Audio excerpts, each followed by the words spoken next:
एक पिता को जानवरों के साथ शिकार खेलने के बहुत शौक था, लेकिन उनकी बेटा अपना पिताजी को वो जानवरों का शिकार खेलना वो कैसे छुड़ाता है। आइए हम लोग कहानी के माध्यम से सुनते हैं। एक राजा को शिकार खेलने का बड़ा शौक था। उनके महल में कई जंगली पशु पंछियों की खालों दीवारों पर टंगी थी। एक दिन राजा से उनकी पुत्रा ने पूछा, पिताजी आप मूर्ख जानवरों का शिकार क्यों करते हो? जंगल की सुंदरता को क्यों नष्ट करते हैं? राजा ने कहा, बेटा, जो लोग पशु पंछियों का शिकार खेलते हैं वो बड़े बहादुर होते हैं। हाँ, पंछियों का शिकार खेलने से जंगल की सुंदरता नष्ट नहीं होता है। बालिक निर्बल पशु पंछियों को खाने के लिए उन्हें मुक्ति मिलती है ताकि वो आसानी से जंगल की खुली वादियों में विचरण कर सके।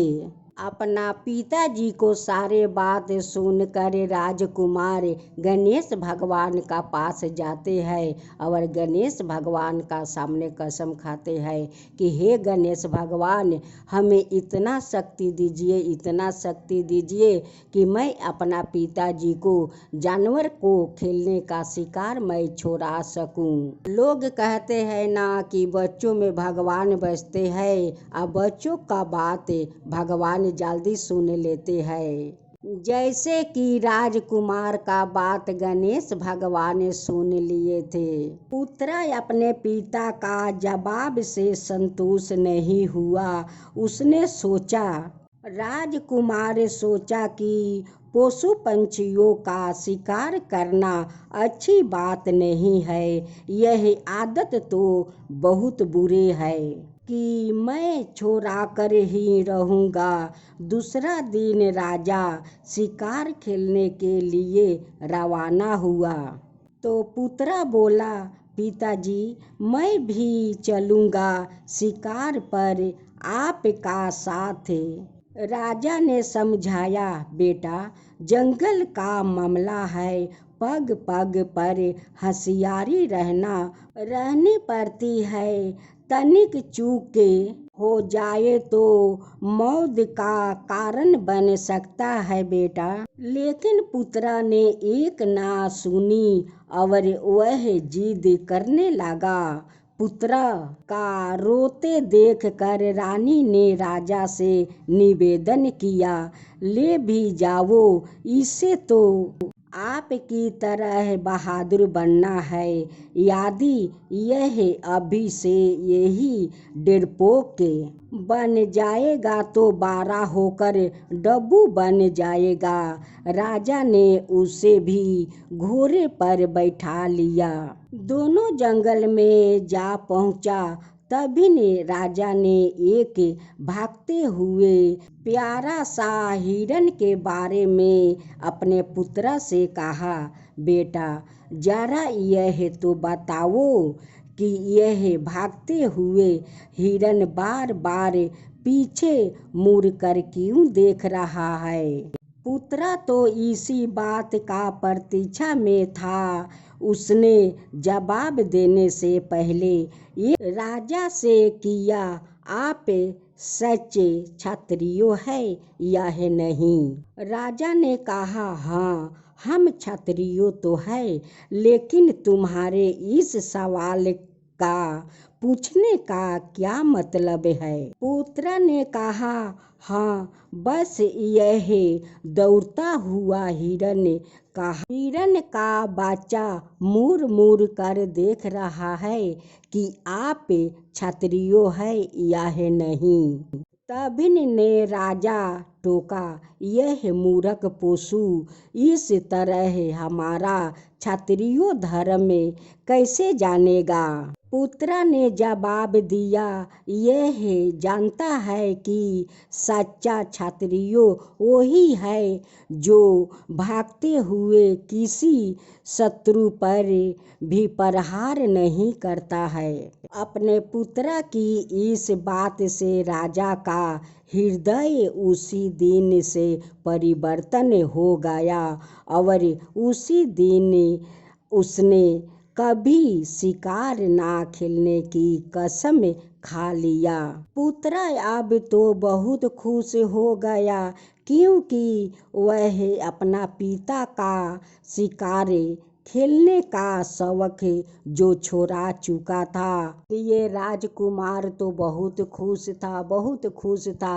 वो गणेश भगवान का पास जाते हैं और कहते हैं कि हे गणेश भगवान, आपको आज मैं कोटि कोटि धन्यवाद करती हूँ। अगर आप हिम्मत नहीं देते तो मैं शायद अपना पिताजी को जानवरों का शिकार खेलने का आदत मैं नहीं छोड़ा सकता। गणेश भगवान, आपका कृपा से मैं अपना पिताजी को जानवरों को शिकार खेलना मैं छोड़ा दिया। हमें भी चाहिए कि हम पशु पंछियों पर दया करें। किसी गांव में एक कुम्हार रहता था। उसके पास एक घोड़ा था। वह घोड़ा ही उसके परिवार की रोजी रोटी का संविधान था। कुम्हार गांवों का दुकानदारों का माल शहर से घोड़ा पर लाद कर गांव ले आता था।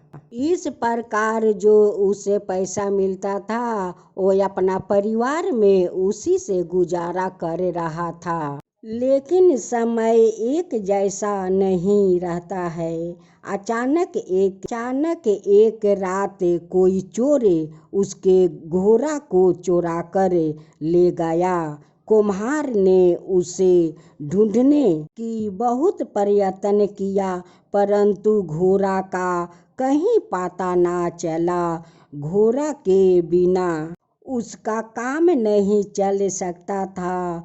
अंत मजबूर होकर उसने दूसरा घोड़ा खरीदने का विचार बनाया और एक सेठ से कुछ रुपया उधार लेकर पशुओं की के लिए नया घोड़ा खरीदने के लिए चल पड़ा।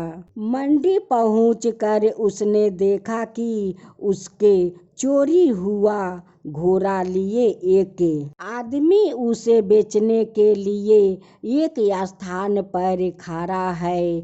उसने घोड़ा को पहचान कर उस आदमी से कहा, यह घोड़ा तो मेरा है, तुम इसे चोरी करके ले आए हो। मुझे मेरा घोड़ा वापस दे दो, नहीं तो मैं शोर मचाऊंगा।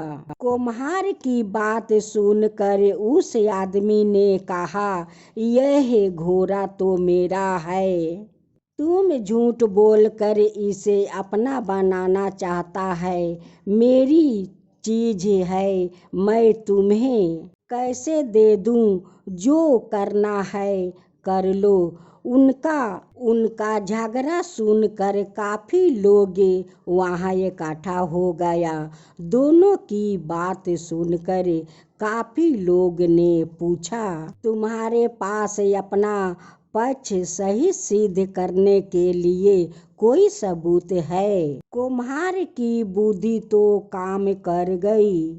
उसने तुरंत एक कपड़े से अपना घोड़ा को आँख पर पट्टी बांध दिया और लोगों से कहा, मेरा घोड़ा एक आँख से अंधा है।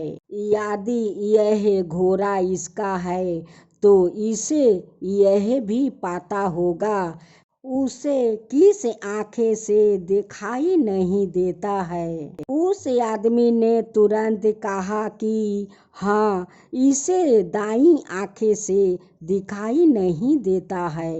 उस आदमी ने फिर तुरंत बात बदल कर बोला, नहीं नहीं, वह बाईं आँख से अंधा है। कुम्हार की चाल काम कर गई। उसने घोड़ा की आंखें से पट्टी खोल कर लोगों से कहा, आप भी देख लीजिए कि घोड़ा अंधा है। इसकी दोनों आंखों से ठीक है, ठीक से देख सकता है। लोग ने देखा कि घोड़ा की दोनों आंखें ठीक है। उन्होंने कुम्हार की बुद्धि और चतुराई की प्रशंसा की और उस आदमी से कहा, तुम झूठे हो, घोड़ा तुम्हें तुम्हारा नहीं है। घोड़ा कुम्हार को दे दो, नहीं तो हम तुम्हें पुलिस के हवाले कर देंगे। चोर ने घोड़ा कुम्हार के हवाले कर दिया और बोला, अपने झूठ और चोरी के लिए मैं क्षमा मांगती हूँ। कुम्हार अपना घोड़ा लेकर खुशी खुशी से घर आ गया। कुम्हार कहता है कि हे भोलेनाथ, हमारा घोड़ा आपस मिल गया है, हमारा रोजी रोटी मिल गया है। हे भोलेनाथ, आपका कृपा से मेरा घोड़ा मिल गया है।